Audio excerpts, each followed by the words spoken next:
ميديا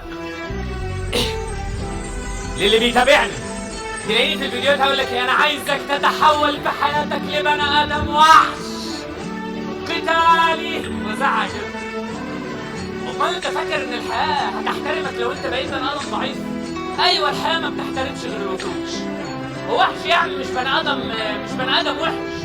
الحياه لو لقيتك بني ادم ضعيف والله العظيم هتلوشك على وشك.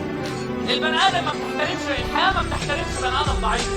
مين اللي قال لك ان انت لو بقيت بني ادم ضعيف الناس هتسال عليك ولا هتعبرك؟ ولا حد هيعبرك ولا حد هيقول لك اي حاجه. الناس هتدوس عليك رايحه جايه. فالحياه عايزه بني ادم قتالي. اصل انا بقى تقعد تقول لي اشتغل كل شويه و24 ساعه واقعد اعمل. انت عايز كده، عايز ما انتش عايز خلاص. عندك احلام جواك تغير المعتقدات اللي عندك عشان تبقى قادر.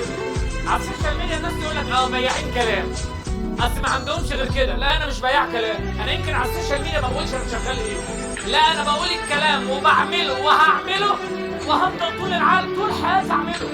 عشان كده لازم تغير اللي موجود جوه عقلك.